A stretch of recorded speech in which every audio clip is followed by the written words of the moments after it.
Okay, hey guys. I want to say first I apologize. I haven't done a video in a while.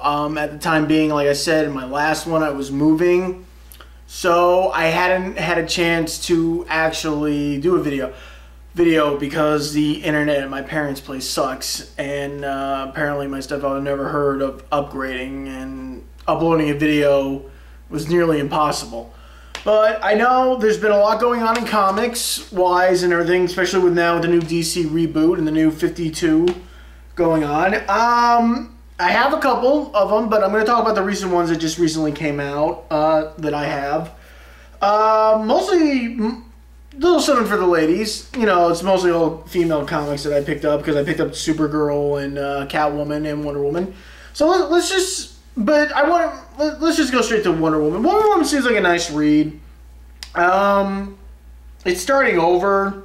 She's gone, from what I can tell, the new Wonder Woman, right here. She looks like she's gone back to the traditional costume, which is probably better because a lot of people had a problem with the other one. Seems like an interesting read. Seems like it's more dealing with more Greek mythology, which might be good. Like I said, interesting read, might be a good one. Supergirl. I like this. I actually like the new, right here, Supergirl #1.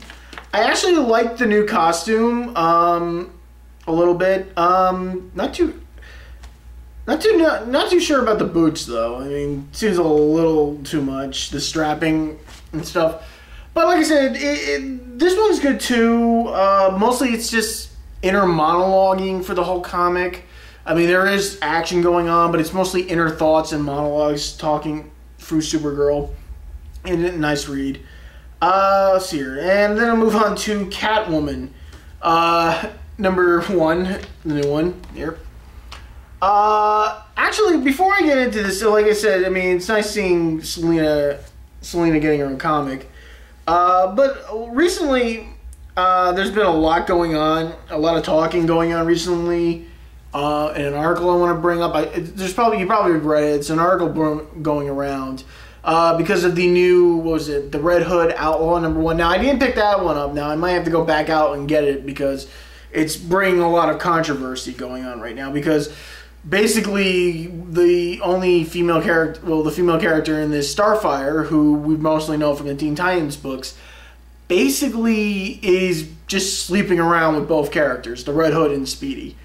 And see, a lot of people seem to have a problem with that, and you know, because she's sleeping with both, and it's not like the way it is with most of the DC reboots right now. They're not really reboots; they're like new story arcs. Like I read Green Lantern, it sort of continues. It's sort of still going on. What's going on? It's not like Hal Jordan getting the ring all over again. It's continuing after what happened with Brightest Day and Darkest Night sagas and stuff. But the thing is that we understood in the past that, you know, Starfire was naive and everything. And lately, like I said, like a lot of people have been talking about, even I haven't noticed about the Catwoman comic, there was a lot of explicit sexuality going on. Even, what was it? I was recommended reading Batwoman, and it's a really good read. You should also pick that one up too. It's a good read. But there's a lot of explicit sex in there. There's like a lot of brief nudity in it. And I don't know if that's what DC's trying to do right now with all their reboots, is trying to bring more sexuality, more stuff going on. Like I said, they're reboots and they're new writers and stuff. So it's a little hard to say. I mean, I like going back with Starfire. I mean, like I said, we knew she was very naive. She didn't know a lot of the Earth customs. But this isn't like a Starfire like she just came to Earth. This is a Starfire we already know. And being that she's sleeping around with everybody and stuff. Even I can even go far back as remembering in an issue of Titans. It was the first issue, I think. After, what was it? She was at someone's house, sunbathing, swimming in the pool, butt naked, sunbathing, skinny dipping, and then she's sunbathing naked, and then at that time being, a 7-year-old kid comes into the backyard. He sees fire, stark naked. He looks at her and he's like, "Oh, I'm sorry, I didn't know you were home. Oh, hey, would you like to join me?" She says. And like, now this is just where I remember and this. And I'm like thinking, oh my God, this kid is traumatized. He's 7 years old. He's traumatized, and he's already getting an erection at the same time. So it's a very controversial thing. The new books, even the Wonder Woman comic, there was a little brief nudity in that. I mean, does it impose that Diana likes to sleep in the nude? Who knows? I mean, like I said on this, and the Catwoman's no better as that. I mean, like the first few pages is basically Selina Kyle running around naked, jumping and flipping while she's trying to put her costume on at the same time. And then I'm not going to spoil it for anybody who hasn't read what happens near the end. Even it gets a little crazy on that. But like I said, people are thinking now. Like I said, let's move on to two other ones. I can move. Speaking of Batman instantly, I did pick up the new Batman #1, and already so far, it seems like a good read and everything in this. Mostly, I like the artistry in the book more than the story, surprisingly. Because, was it Greg Capullo? I hope I'm pronouncing that right. I'm really bad with names, you should know.